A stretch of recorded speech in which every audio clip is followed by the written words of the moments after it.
वै हमनी ब्रह्मपुरेषु भावे भवान् दिव्ये निजेत्राजते यो धृत्वात्र नराकृतिं च सवृषां भक्तिं विते निक्षिदौ तं धार्मिं ह्यवतारिणं स्वसहजा नन्दं हरिचिन्तये गुणातीतोऽक्षरं ब्रह्म भगवान् पुरुषोत्तमः जनो जानन्निदं सत्यं मुच्यते भवबन्धनात् मुच्यते भवबन्धनात्।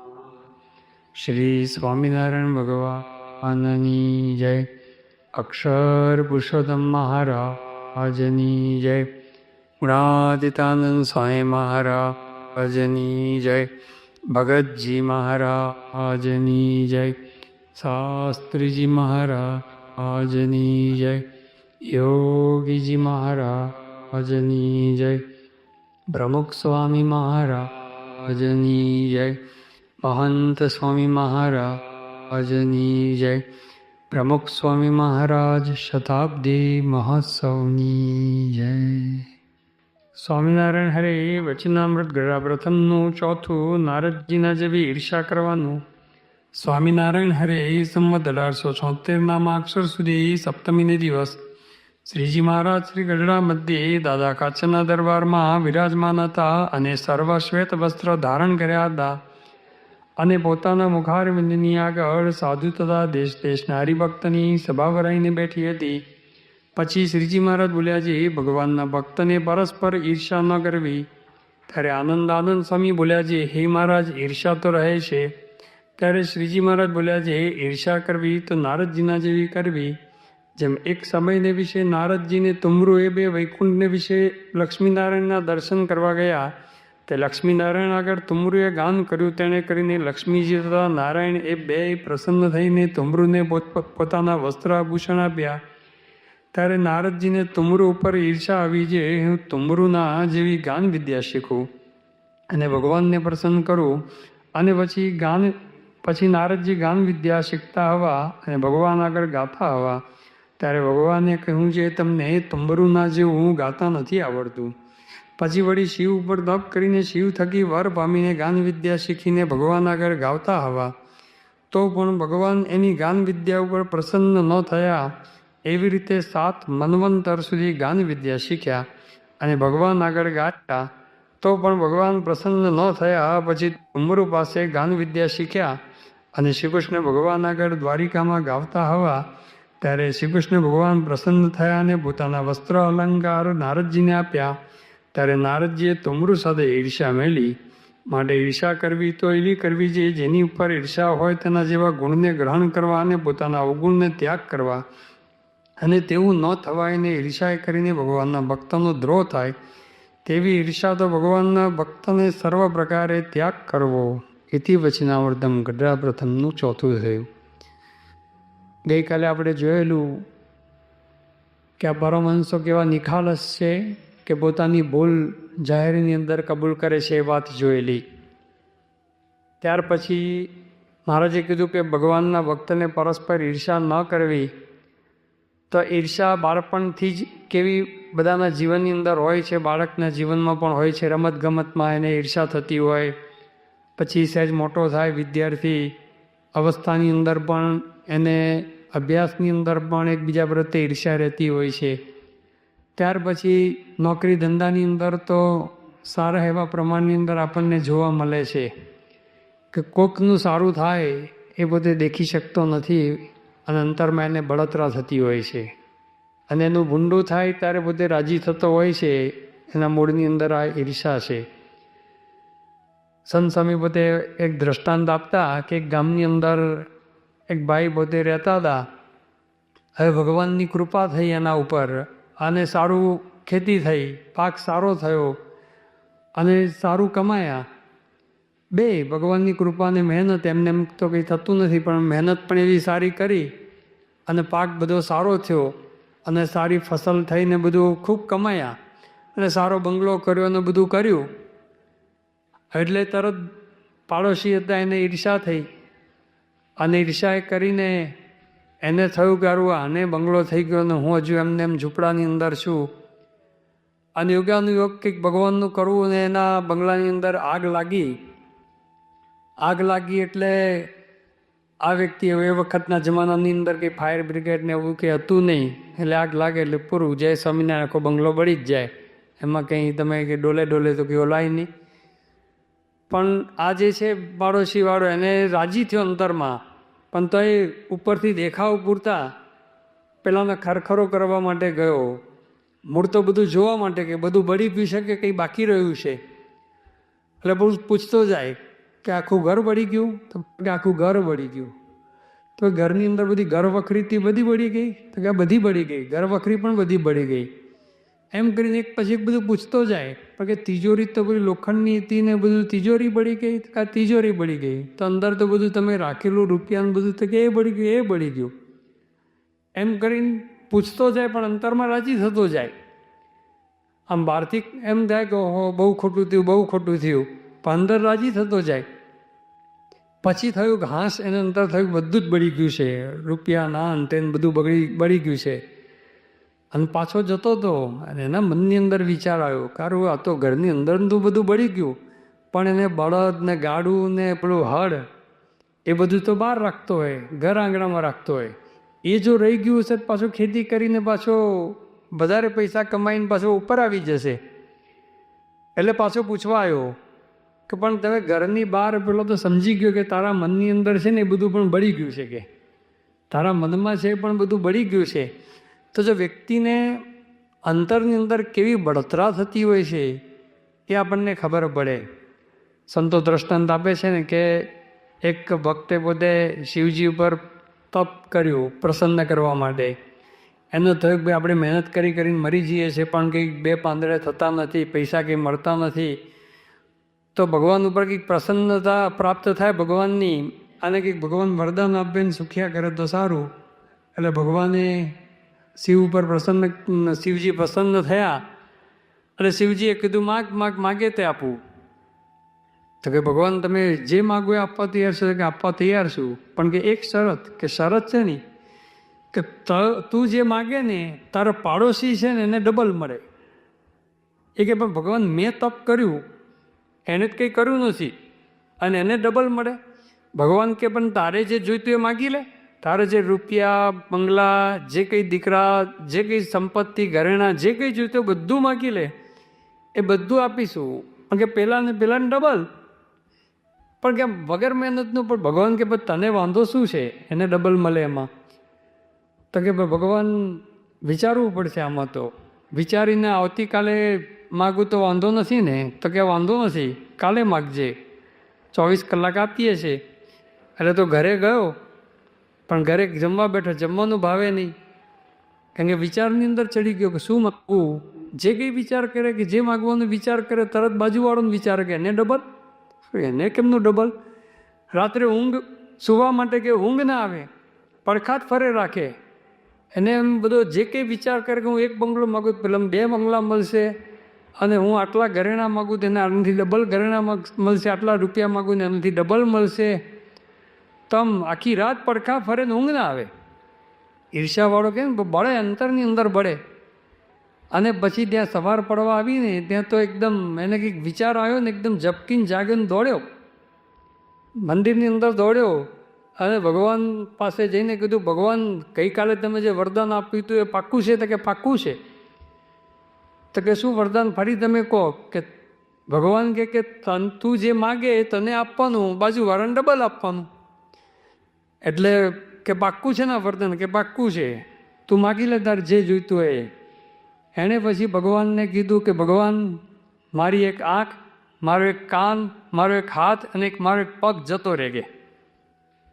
ભગવાન કે તથાસ્તુ. એટલે તો તૈયારી કરીને જ આવ્યો હતો, પેલું ગોળી લઈને જ આવ્યો હતો, લંગડાતો. એ પછી ઘરે આવ્યો, પણ ઘરે ના આવ્યો, પહેલાં તો બાજુવાળાને જોવા ગયો કે બાજુવાળાને શું દશા છે. એને તો મનમાં એમ જ હતું કે 2 પગ જતા રહે છે, 2 હાથ ને 2 કાન ને 2 આંખ બધું જતું રહ્યું છે. એ તો સાજો એમને એમ ફરતો હતો. ભગવાન પાસે ફરી પાસે ગયો કે આ ભગવાને કંઈક અન્યાય કર્યો. અને ભગવાનને કીધું, ભગવાન તમે અન્યાય કર્યો. ભગવાન કે મેં અન્યાય કર્યો જ નથી. એ કે તમે કીધું છું ને બાજુવાળાને ડબલ આપવાનું, અને મારો એક હાથ એક પગ બધું થઈ કપાઈ ગયું. ભગવાન કે મેં સરસ શું કરી રીતે બાજુવાળાને ડબલ આપવાનું કીધેલું. તારે એક હાથ છે, મેં બે હાથ આપી દીધા. તારે એક પગ છે, મેં બે પગ આપી દીધા. મેં બે કાન એને આપી દીધા, બે આંખો આપી દીધી, તને એક છે. એટલે આખી જિંદગી એને લંગડાતા રહેવું પડ્યું, કાણા રહેવું પડ્યું, બહેરા રહેવું પડ્યું. પણ આ તો એક દ્રષ્ટાંત છે. પણ વ્યક્તિ છે મુખ્ય તો કોઈની પણ મોટાઈ એ ખમી શકતો નથી. કોઈ પણ આગળ વધે, કોઈ પણ ક્ષેત્રની અંદર સાથે હોઈએ, આપણે સાથે હોય ને આગળ વધે. દેશની અંદરથી આપણે આફ્રિકા સાથે આવ્યા હોય અને એક જણ પછી એને મોટો બિઝનેસ ચાલવા માંડે ને બધી કેટલી બ્રાન્ચો એની બધી ખુલી જાય, અને આપણે નોકરીની અંદર આંટા મારતા હોય, એ ઠેકાણું પડતું ન હોય, એ વખતે પછી તરત પેલા વ્યક્તિ પ્રત્યે આપણને બળતરા થતી હોય છે, ઈર્ષા આવતી હોય છે. તો આવી રીતે બિઝનેસમાં ને બધાની અંદર તો ઈર્ષા એ તો જોવા મળે જ છે. પણ સાથે સાથે ગઈકાલે જોયું કે આપણે મંદિરમાં આવ્યા પછી પણ આપણે ઈર્ષા રહેતી હોય છે. કોકના પ્રત્યે આપણને ઈર્ષા હોય, એના લીધે એને જો સારી પોસ્ટ મળે તેના લીધે પ્રશ્ન થતો હોય છે. અથવા તો આપણે જે ડિપાર્ટમેન્ટ સંભાળતા હોય એ ડિપાર્ટમેન્ટમાંથી ખસેડીને બીજા ડિપાર્ટમેન્ટમાં આપણને મૂકે, અને આપણે જે ડિપાર્ટમેન્ટ સંભાળતા એ સારામાં સારી રીતે ચાલવા માંડે તો આપણને તરત બળતરા થાય. મોહન સાંઈ મહારાજ આવ્યા હોય ને ઇવેન્ટ કોર્ડિનેટર એ કોકને બનાવ્યા હોય, અને એનાથી એમ સારું કાર્ય થાય ને એની જો પ્રશંસા થાય, અને જો આપણને એના પ્રત્યે બનતું ન હોય ને તો બળતરા અંતરની અંદર બધી થતી હોય છે. અને આખા સમય દરમિયાન જો નાનું મોટું કંઈક ભૂલો હોય, એ ભૂલો શોધીને આપણે બે ચાર આપણા જેવા હોય એની આગળ પછી ચર્ચાઓ કરતા હોઈએ છીએ. એક ઈર્ષાનું જ પરિણામ છે. તો આ બધું મંદિરમાં આવ્યા પછી, સત્સંગમાં આવ્યા પછી પણ એ ઈર્ષા રહેતી હોય છે. મુનિ બાબાએ પણ પોતે પ્રશ્ન પૂછ્યો કે ક્યાં સુધી, પંચાળાના ત્રીજા વચનામૃતની અંદર એમણે પ્રશ્ન પૂછ્યો કે મહારાજ, આ સત્સંગનો આવો યોગ મળ્યો છે. પછી શ્રીજી મહારાજ બોલ્યા છે, સર્વે પરમહંસ માહોમય પ્રશ્ન ઉત્તર કરો. ત્યારે મુનિ ભાવે બ્રહ્માંડ સ્વામીને પ્રશ્ન પૂછ્યો છે, આવો સત્સંગનો ને ભગવાનનો યોગ મળ્યો છે, સત્સંગ આવો અલૌકિક મળ્યો છે, ભગવાન મળ્યા છે, એ કોઈ દિવસ મળે નહીં. જે મોહન સ્વામી મહારાજ વારંવાર કહે છે, ક્યારેય મળ્યા નહોતા એ ભગવાન અને સત્પુરુષનો આપણને યોગ થયો. ને બીજા વિકાર સર્વે ટળી ગયા છે. આ બહુ અગત્યની વાત છે. બીજા વિકાર ટળી ગયા છે એટલે કે કામ ટળી ગયો છે, વાસના જગતની ટળી ગઈ છે, એટલે બીજા વિકાર સર્વે ટળી ગયા છે. તથા સત્સંગનો ખપ છે, સત્સંગમાં ખપ પણ છે. એવું નથી કે ભાઈ એમને એમ જ સત્સંગ કરે છે, એવું નહીં. ખપ છે, મુમુક્ષુતા છે. તો પણ માન ઈર્ષા કેમ રહી જાય છે? બહુ વિચારવા લાયક પ્રશ્ન છે કે આવો સત્સંગનો યોગ મળ્યો, સત્સંગનો ખપ છે, બીજા વિકાર ટળી ગયા છે, બીજા સ્વભાવ ટળ્યા પછી પણ એ માન ઈર્ષા એ રહી જતા હોય છે. જો માન ઈર્ષા કદાચ રહી જાય તો બરોબર છે, પણ ઘણી વખત એ વધી પણ જતા હોય છે. નિર્વિકારાનંદ સ્વામી પોતે પ્રશ્ન પૂછે છે પ્રથમના 62માં, નિશ્ચય હોય તો પણ રૂડા ગુણ આવતા નથી, અને માન ઈર્ષા તો દિવસે દિવસે વધતા જાય છે, તેનું શું કારણ? ઘણી વખત તો વધતા જાય. એ માન ઈર્ષા જો અંતરદ્રષ્ટિ ના કરીએ, આપણે વિચારીએ નહીં, તો ક્યારે એ કેટલા માન ઈર્ષા વધી જાય ને કંઈ ખબર પડતી નથી. એટલા માટે આ સત્સંગમાં આવ્યા પછી એ અંતરદ્રષ્ટિની જરૂર પડે છે. તો અહીંયા આનંદાનંદ સ્વામી કીધું કે ઈર્ષા ન કરવી. પછી મહારાજ પોતે નારદજીનું દ્રષ્ટાંત આપે છે. એટલે એક આપણને દિશા પણ મહારાજ આપે છે કે ઘણી વખતે આવડતના લીધે પણ અંદર અંદર ઈર્ષા થતી હોય છે. આપણી અંદર પણ આવડત હોય, બીજાની અંદર પણ આવડત હોય. હવે એ આવડત, સંગીતની આવડત, મહારાજે અહીંયા કીર્તનની આવડત વાત કરી છે કે નારદજીને તુમરું, તુમરું એટલે કંઈ ઇન્સ્ટ્રુમેન્ટની વાત નથી કરતા મહારાજ, પણ એક તુમરું વ્યક્તિ છે, નારદજીની સાથે પોતે હતા, એની વાત કરે છે. બંને જણાએ ગાયું. નારદજી ગાવામાં એક્સપર્ટ હતા, એ કે સાવ ઔરંગઝેબ જેવા નહોતા. નારદજીને પણ ગાન વિદ્યાની અંદર તો પોતે વિશારદ હતા અને એકદમ એક્સપર્ટ હતા. પણ ભગવાનને છે ને એમની ઈર્ષા કાઢવી છે, એટલે ભગવાને તુમરુંના વખાણ કર્યા, નારદજીને ન કર્યા. ભગવાનને સંત આવું કરતા હોય છે, આપણને અંતરદ્રષ્ટિ કરાવવા માટે ઘણી વખતે આપણામાં કેટલું માન છે, કેટલી ઈર્ષા છે, આ બધું કરાવવા માટે એ આપણે કંઈક રજૂઆત કરીએ અને બીજાએ કંઈક રજૂઆત કરી હોય, કદાચ આપણી સારી પણ હોય, આપણે જાણતા નથી, કદાચ તુંબરું કરતાં નારદજીએ વધારે પણ સારી રીતે ગાયું હોય સંગીતની દ્રષ્ટિએ, પણ ભગવાને ન વખાણ કર્યા અને કીધું તમને તુંબરુંના જેવું નથી આવડતું. એટલે આપણને આવું કહે કે ભાઈ તમે પ્રવચન કર્યું, એનાઉન્સમેન્ટ કર્યું, બધું કર્યું, કીર્તન ગાયું, પણ પેલાના જેવું નથી આવડતું તમને, આવું કહી દે ત્યારે આપણને તરત થાય કે મેં આટલી બધી મહેનત કરી, પુરુષાર્થ કર્યો, અને એના કરતાં પણ બીજા 5 જણને પૂછ્યો કે મારું કેવું હતું. હવે એ લોકો તો કહે, લોકોના સર્ટિફિકેટ પર આપણે જીવતા હોઈએ એટલે લોકો તો કીધે રાખે કે ના તે બહુ સરસ ગાયું, પહેલાં તો કંઈ ઠેકાણું નહોતું, તે સારું પ્રવચન કર્યું, સારું સભા સંચાલનની અંદર પણ સારું કર્યું તે એમસી, આ બધું જ લોકો કહે, પણ લોકોના સર્ટિફિકેટના આધારે આપણે જીવવાનું નથી, ભગવાનને સંતના આધારે જીવવાનું છે. તો નારદજીને પોતે ભગવાનને સંતને આધારે જીવતા હતા, એટલે એને થયું કે મારે પણ રસ્તો કયો અપનાવ્યો એમણે કે મારે હવે તુમરું કરતાં પણ સારું શીખવું છે. એટલે પોતે જાતે પ્રેક્ટિસ શરૂ કરી, રાત દાડો પ્રેક્ટિસ શરૂ કરી, અને બધું કેટલું શરૂ કર્યું, અને તેમ છતાં પણ ભગવાન આગળ ગાય ત્યારે ભગવાન ના જ પાડે કે ભાઈ તને તુમરુંના જેવું નથી. પછી તો શિવજી ઉપર તપ કરીને શિવ થકી બધું વરદાન પ્રાપ્ત કર્યું. એમ કરતાં કરતાં 7 મન્વંતર સુધી, 7 મન્વંતર એટલે 2 અબજ અને 16 કરોડ વર્ષ, 2 અબજ અને 16 કરોડ વર્ષ સુધી નારદજી પોતે એ પ્રેક્ટિસ કરી, રિયાઝ કર્યો અને આટલું બધું કર્યું. હવે કોઈ પણ વ્યક્તિ હોય, હવે નારદજી જેવા સંગીતની અંદર એકદમ વિશારદ હોશિયાર હોય, એને તો પછી સંગીત શીખવામાં આટલો બધો ટાઈમ જાય જ નહીં, પણ નારદજી ન સમજ્યા, છેવટે તુમુરુ પાસે જઈને શીખ્યા ને, અને ભગવાન આગળ પછી ગાયું, ભગવાન પ્રસન્ન થયા. મોહન સ્વામી મહારાજ આ પ્રસંગ એને કીધું, એ તો પહેલે દિવસે કરી શક્યા હોત. પહેલે દિવસે ભગવાને કીધું કે તમને તુમરુના જેવું નથી આવડતું, તો માન મૂકી અને ઈર્ષા મૂકી અને તુમરુ પાસે જઈને શીખ્યા હોય તો ભગવાન પહેલે દિવસે પ્રસન્ન થાત. પરંતુ વ્યક્તિના અંતરની અંદર એ વિચાર નથી આવતો. આપણને નારદજીના દ્રષ્ટાંત દ્વારા મહારાજ પોતે સમજાવે છે. તો ઘણી વખત આ બધી આવડતોના લીધે પણ ક્યારેક કોકના વખાણ થાય ને કોકના ના થાય, આપણા ના થાય અને બીજાના વખાણ થાય, અને આપણે બરોબરિયા હોય, બહુ મોટા હોય તો કદાચ આપણને પ્રશ્ન ના થાય. મહારાજે તો કે યથાર્થ ઈર્ષા હોય, સારંગપુરના 8મા વચનામૃતમાં કીધું યથાર્થ ઈર્ષાવાળો તો કોઈની મોટાઈ ખમી શકે નહીં, પોતાથી મોટા હોય ની પણ ના ખમી શકે, બરોબરિયાની તો એને સહન જ ના થાય. પણ મોટા હોય ની પણ ઈર્ષા, એને સન્માન મળતું હોય, સહન ના થાય.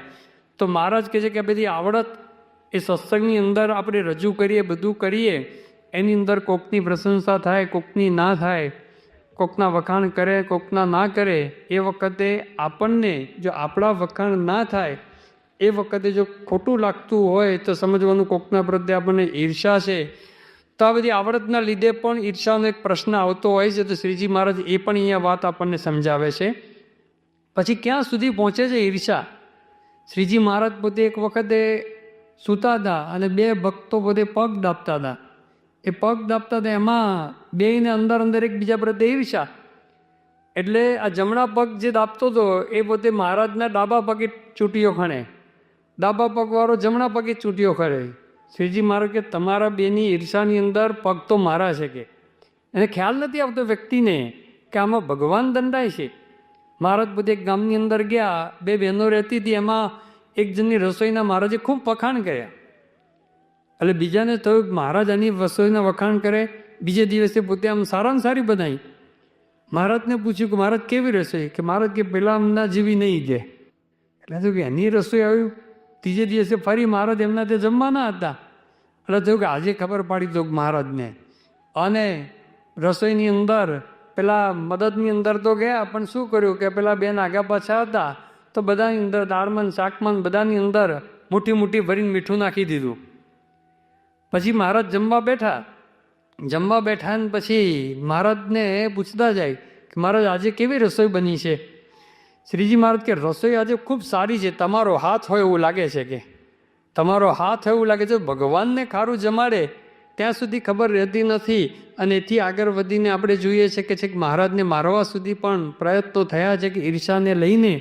તો જે ઈર્ષા છે ક્યાં સુધી પહોંચે છે, ભગવાનને સંત સુધી પણ એ પહોંચી જાય છે, આપણને ખબર પડતી નથી. એટલા માટે મહારાજ કહે છે કે કોઈના પ્રત્યે ઈર્ષા રાખવી નહીં. મૂળ તો આપણને આવો ભગવાનનો સંતનો યોગ થયો છે, આવો સત્સંગનો યોગ થયો છે, ભગવાનનું સુખ નથી આવતું. ઈર્ષાને કારણે, મત્સરને કારણે એ ભગવાનનું સુખ આપણે લઈ શકતા નથી. એટલા માટે પણ આ ઈર્ષા મૂકવી જોઈએ. અને આપણે જોઈએ છે કે આપણી ગુણાતીત પરંપરા કેટલું શુદ્ધ પવિત્ર જીવન છે, નિર્મત્સર એમનું જીવન છે. યોગીજી મહારાજ અહીંયા 1970ની અંદર આવેલા, અને એ વખતે યોગીજી મહારાજ મોમ્બાસાની અંદર હતા, અને યોગીજી મહારાજ પાસે એક બાળક આવ્યો અને એણે ઓટોગ્રાફ બુકની અંદર યોગીજી મહારાજની સહી લીધી. ત્યાર પછી એ બાળકને તો બધાની સહી લેવાનો શોખ હશે. બીજા એક વ્યક્તિ આવે, એક સંત મહાત્મા આવ્યા, એની સહી લેવા માટે ગયા. કયાણે બધું જોયું, ઓટોગ્રાફ બુક આમ ફરી ફેરવતા હતા, એમાં ઘણા બધાની સહી હતી. આમ તો કોઈ એક્ટર્સની પણ સહી હશે અને બીજા પણ મોટા માણસોની બધાની સહી હતી. એમણે જોયું એમાં એને કંઈક પ્રશ્ન ના થયો. યોગીજી મહારાજની સહી જોઈને એ કે આ સહી ફાડી નાખ તો હું મારી સહી કરી આપું. પેલો બાળક હોશિયાર હતો, તરત ઓટોગ્રાફ બુક લઈને જતો રહ્યો, મારે નથી કરાવી ગઈ. એમણે પછી યોગીજી મહારાજ પાસે આ વાત કરી, સંતોને વાત કરી. સંતોએ કીધું યોગીજી મહારાજને કે. યોગીજી મહારાજને વાત કરી. યોગીજી મહારાજ કે ગુરુ ફાળવા દેવી દીન કે એ તો મોટા મહાત્મા કહેવાય કે એની સહી મળી જાત ને કે આપણે તો ધોકાપંથી કહેવાય કે આપણે ફરી સહી કરી આપત. જો કેટલો ફેર પડી ગયો. નિર્મત્સરતા યોગીજી મહારાજના જીવનમાં અને પેલી વ્યક્તિના જીવનની અંદર જે મત્સર, યોગીજી મહારાજે કંઈ બગાડ્યું નહીં. યોગીજી મહારાજ તો ભગવાન સૌનું ભલું કરો એવી ભાવનાવાળા. વિરોધીનો પણ યોગીજી મહારાજ કે એનો કોઈનો અવગુણ આવ્યો નથી. પ્રમુખ સાંઈ મહારાજના જીવનની અંદર પણ જોઈએ કે કોઈનું અહિત કરવાનો એમને સંકલ્પ થયો નથી. તો પણ પ્રમુખ સાંઈ મહારાજ એનું લોકો ઈર્ષાએ કરીને ખરાબ બોલે, ખરાબ લખે, એવું કેટલું વર્ષો સુધી આપણે જોયું છે. તો જો એક મત્સરને કારણે, ઈર્ષાને કારણે આ બધું થતું હોય છે. પણ મોટા પુરુષના જીવનની અંદર આપણને જોઈએ છે કે આ બધું કશું જ જોવા મળતું નથી. આપણે ગઈકાલે એ પણ જોયેલું કે સદગુરુ સંતોના જીવનની અંદર પણ કેવું નિર્મત્સરપણું છે. અને કેટલો મોહન સાંઈ મહારાજનો મહિમા પોતે ગાય છે. લેશ માત્ર પણ એમને આગળ આવવાની કોઈ ભાવના નહીં. ઈશ્વરચરણ સ્વામી પોતે બોલેલા, એમણે પોતે વાત કરેલી કે ઘણા બધાને થતું હશે, પણ અમે જે અહીં બેઠા છીએ એમાંથી કોઈને આગળ આવવાની ભાવના જ નથી. અને આપણને જોવા મળે કોઈને લેશ માત્ર પણ ભાવનાની પહેલેથી. ત્યાં આગળ સ્વામીને પ્રશ્ન પૂછવામાં આવ્યો કે આપ રસોડાની અંદર સેવા કરતા હતા અને આપની સાથેના મોહન સાંઈ મહારાજ, ડૉક્ટર સ્વામી, વિવેક સાગર સ્વામી, એ બધા તો કથા અને પ્રવચનને બધું શીખીને લોકની અંદર પ્રસિદ્ધ થઈ ગયા. હમણાં ત્યાગલો સ્વામી થોડા વર્ષોથી પ્રસિદ્ધ થયા, બાકી વર્ષો સુધી તો કોઈ ઓળખતું નહોતું. તો આપને એવું નહોતું થતું કે ભાઈ આપણે રહી ગયા અને ઈર્ષા નથી આવતી? ત્યાગલો સ્વામી કે ના, મને ક્યારેય એવું થયું નથી. ઉડતાનો હું તો રાજી થતો કે મને આ બધા ભણે છે, કથા પ્રવચન કરે છે, એને જમાડવાની સેવા મળી છે, એ મારા મોટા ભાગ્ય છે. તો જો આ નિર્મત્સરપણું કહેવાય, આ ઈર્ષા રહિત એ જીવન કહેવાય. તો પહેલેથી આ સદગુરુ સંતોના જીવનની અંદર આપણને જોવા મળે છે. અને ઘણા બધાના જીવનની અંદર જોવા મળે છે. ભદ્રેશ સ્વામીએ બધા ભાષ્યો લખ્યા અને વાદ ગ્રંથને બધું લખ્યું. તો પછી બધા જ નાના મોટા તમામ સંતો, હરિભક્તો, એ બધાને કેટલો બધો આનંદ થયો. બધાએ ઠેર ઠેર ભદ્રેશ સ્વામીના સન્માન કર્યા, ભાષ્યોના સન્માન કર્યા, ભાષ્યોની હાથી પર સવારી કરી. અને ભદ્રેશ સ્વામીનું પણ વડોદરાની અંદર MS યુનિવર્સિટીની અંદર આખા ગુજરાતના બધા વાઇસ ચાન્સલરને બધા ભેગા થયેલા અને એમની હાજરીની અંદર સન્માન હતું ભદ્રેશ સ્વામીનું અને આ બધા ભાષ્ય ગ્રંથોનું. હવે આશ્ચર્યની વાત શું હતી કે એ વખતે બધા સદગુરુ સંતો હાજર હતા. બધા સદગુરુ સંતોની હાજરીની અંદર હવે ભદ્રેશ સ્વામીને બધા વાઇસ ચાન્સલરો હાર પહેરાવે અને બધા સદગુરુ સંતો આમ તાળી પાડે, આમ રાજી શકા. એ વિડીયો જોઈએ ઈશ્વર સ્વામી બધા તો એમ એકદમ આમ આનંદમાં છે. વિવેક સાગર સ્વામી બધા એકદમ ઉત્સાહની અંદર, આનંદની અંદર છે. આ મુસ્ક એકદમ પ્રફુલ્લિત થયેલું આપણને જોવા મળે છે. તો આપણને એ બતાવે છે કે એ લોકોને કોઈ વ્યક્તિ પ્રત્યે ઈચ્છા નથી. એ તો એમણે એ જોવે છે કે મહારાજનું કાર્ય થયું, મહારાજનો સિદ્ધાંત, શાસ્ત્રીજી મહારાજનો સિદ્ધાંત, અક્ષર પુરુષોત્તમનો સિદ્ધાંત, એનો જય જયકાર થાય છે એ જોયું ને. એટલે કોઈ વ્યક્તિ સામે એમણે ન જોયું કે આ નાના છે, આજકાલના આવેલા છે, ને આટલું બધું સન્માન માને, એવો કોઈ વિચાર જ નથી કર્યો. એમણે કોઈ નાના માને નથી, પોતે નાના થઈને રહ્યા છે. તો મહારાજ એટલા માટે આ બધું ઈર્ષા મૂકવાની વાત કરે છે. હવે ઈર્ષા ટાળવાનો ઉપાય મુખ્ય તો મહિમા છે. જો મહિમા સમજાય ને તો ઈર્ષા રહે જ નહીં. અંતનું 28મું વચનાવળ એની અંદર ગઈકાલે આપણે જોયેલું કે મહારાજે પ્રશ્ન પૂછ્યો સુખમની, સુરા ખાચર અને બ્રહ્માનંદ સ્વામીને કે જેણે કરીને તમે પાછા પડી જાઓ જેવો કયો દોષ છે? તેમણે કીધું કે માનરૂપ દોષ છે. પછી શ્રીજી મહારાજ મહિમાની વાત કરે. જ્યારે ભગવાનનો અપરંપાર મહિમા સમજાય કે અનંતકોટી બ્રહ્માંડના પતિ છે અને ભગવાનના સંત છે, આવી મહિમાની વાત કરે છે, ત્યારે બ્રહ્માંડ શ્રીપતિ એ વખતે બોલે છે કે જો ખરેખર આવું મહિમા એ સમજાયો હોય તો શ્રીજી મહારાજ પોતે કહે છે કે માન ઈર્ષા એ રહે જ નહીં. એ વાત મહારાજ પોતે ત્યાં અંત્યાના 28મા વચનામૃતની અંદર એ મહિમાની વાત કરીને મૂકે છે.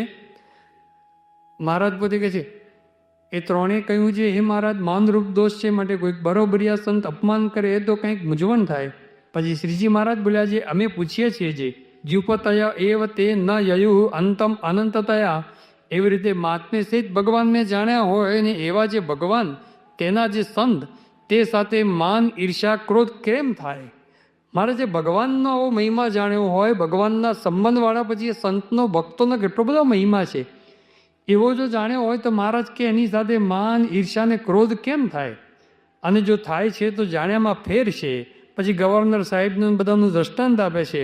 ત્યારે બ્રહ્માંડ સાહેબ પોતે કબૂલ કરે છે અને કહે છે કે હે મહારાજ તમે ઠીક કહો છો, જો એમ મહાત્મે સહિત ભગવાનને જાણ્યા હોય તો માન ઈર્ષા ક્રોધ તે સંતની આગળ થાય જ નહીં. તો જો મહિમા સમજાયો હોય ને, આ તો મોટેરા સંતો એમના જીવનની અંદર આપણને જોવા મળે કે એમને પણ આ બધા સ્વભાવ ટાળીને મહારાજની ભક્તિ કરી. બ્રહ્માંડ સ્વામી મૂડીની જ્યારે પ્રતિષ્ઠા કરવી હતી તે પોતે પણ મોટા સંત હતા, છતાં પણ ગોપાલ સ્વામીને બોલાવ્યા અને ગોપાલ સ્વામીને કહ્યું તમે પધારો. ગોપાલ સ્વામી કે મારી તબિયત સારી નથી, તો કે તમારા માટે સારામાં સારા બળદની ગાડાની વ્યવસ્થા કરું, ગાદલાની વ્યવસ્થા કરું અને અમુક અંતરે બળદગાડું બદલાઈ જાય, જેથી કરીને બળદ થાક્યા હોય તો પછી પ્રશ્ન ના થાય. તો એવી વ્યવસ્થા કરીને પણ બોલાયા. તો જો આવા સંતો મોટેરા સંતોના જીવન અંદર આપણને જોવા મળે છે. તો અહીંયા પણ મહારાજ કહે છે કે જો મહિમા સમજાયો હોય તો પછી માન ઈર્ષા રહે જ નહીં, કે આ બધા ભક્તો છે, સંતો છે, એ અક્ષરધામના મુક્તો છે, એ મહિમા સમજાય અને એની આગળ હું તો તુચ્છ છું, અતિશય તુચ્છ છું, પામર છું, તો પછી એ માન ઈર્ષા રહે નહીં. ગુણાતીતાન સ્વામી બીજી વાત કરી, મૂળ તો મહિમા જ આવે છે. ગુણાતીતાન સ્વામી કે આ સત્સંગની અંદર બરોબરિયાપણું સમજવું નહીં, અને બરોબરિયાપણું સમજવું એ જેવું કોઈ મોટી ખોટ નથી.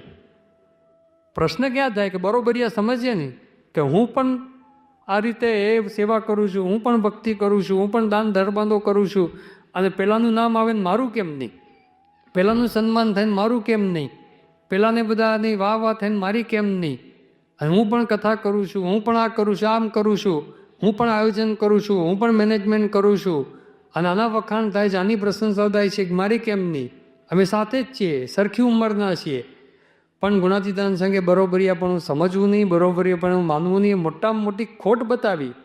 આપણે છે જ નહીં, ભલે આપણને લાગે પણ આપણે તો દાસ છીએ, દાસના દાસ છીએ, ગુલામ છીએ, એવી વાત મહારાજે પોતે કરી છે. તો જો પોતાને ખરેખર દાસના દાસ માનતા હોય તો પછી કોઈ રીતે એ માન ઈર્ષા રહે નહીં. અને બીજો રાજીપાનો વિચાર, ભગવાનને સંત એ રાજી થતા નથી. જો માન ઈર્ષા રાખીએ ને તો ભગવાનને સંતનો કુરાજીપો થઈ જાય છે અને કેટલી મોટી ખોટ જાય છે. મધ્યનું 28મું વચનામૃત શ્રીજી મહારાજ ક્યાં સુધી વાત કરે છે? મહારાજ પોતે કહે છે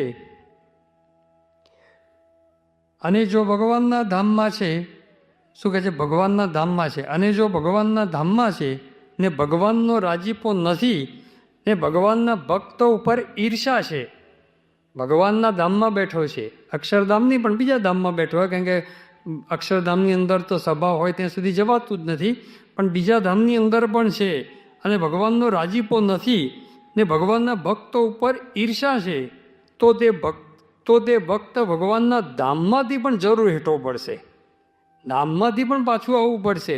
અને કદાચ અહીંયા સમજી લો કે અહીંયા મોટા પુરુષના સાનિધ્યમાં અક્ષરધામ જ છે, શ્રીજી મહારાજના સાનિધ્યમાં અક્ષરધામ જ હતું, અને મહારાજની સાથે બેઠો હોય, મહારાજની સમીપે બેઠો હોય, પણ મહારાજ કે ભગવાનના ભક્તો ઉપર ઈર્ષા છે, તો એ જરૂર એ ભગવાનના ધામની અંદરથી પણ એ હેઠો પડશે. એટલે ભગવાન એની પર અત્યંત કુરાજી થઈ જતા હોય છે. પ્રથમના 76મા વચનામૃતમાં શ્રીજી મહારાજે કીધું કે ક્રોધી, ઈર્ષાવાળો, કપટી અને માની એ 4 પ્રકારના હરિભક્તો હોય તો પણ એ સાથે અમારે બનતું નથી. ભગવાનનો ભક્ત હોય એની સાથે પણ મહારાજને બને નહીં તો પછી શ્રીજી મારા ધામમાં ક્યાંથી લઈ જાય? એટલે ભગવાન પણ એ રાજી થતા નથી. જો ભક્તો ઉપર ઈર્ષા રાખીશું તો ભગવાનનો કુરાજીપો થશે એમ માનીને પણ આપણે ઈર્ષાનો ત્યાગ કરી શકીએ છીએ. બીજા પણ ઘણા બધા ઉપાયો છે, પરંતુ મુખ્યત્વે તો માન બરોબરિયાપણાનો ત્યાગ કરી અને ભગવાનના રાજીપાનો જો વિચાર કરીએ તો ઈર્ષા એ ટળતી હોય છે. નથી ટળતી એવું પણ નહીં, ઈર્ષા ટળી પણ જાય છે. સત્સંગની અંદર એ પણ આપણે જોઈએ છીએ કે સત્સંગનો એવો પ્રતાપ છે કે ગમે તેવા સ્વભાવ હોય, ગમે તેવી પ્રકૃતિ હોય, એ પણ આ સત્પુરુષના પ્રતાપે, બાકી તો નારદજી જેવાને 7 મન્વંતર લાગ્યા તો આપણે તો એના તો કરતાં પણ વધારે વર્ષો લાગે, પણ એક સત્પુરુષના સાનિધ્યમાં ગુણાધિદાન સમય કીધું ને, બીજે જે કામ એક કલ્પમાં થાય એ કામ અહીંયા એક દિવસમાં થાય છે. એટલે સત્પુરુષના સાનિધ્યની અંદર આ બધા સ્વભાવ દોષ પ્રકૃતિ બધું ટળતું હોય છે. તો આવો મહિમાનો વિચાર રાખી, દાસપણાનો વિચાર રાખી અને આપણે ભગવાનને રાજી કરવા છે, મોહનસિંહ મહારાજને રાજી કરવા છે, આવો જો વિચાર રાખીએ તો ઈર્ષા ટળતી હોય છે. તો મહારાજ સ્વામીના ચરણોમાં પ્રાર્થના કરીએ કે આપણા જીવનની અંદરથી પણ આ માન ઈર્ષા વગેરે સ્વભાવ છે એ સત્પુરુષની કૃપાથી ટળી જાય. એ જ પ્રાર્થના. શ્રી સ્વામિનારાયણ ભગવાનની જય. આવી વધુ કથા સાંભળવા માટે ડિસ્ક્રિપ્શનમાં આપેલી લિંક પર ક્લિક કરો અથવા શ્રવણમાલા ચેનલને સબસ્ક્રાઈબ કરો.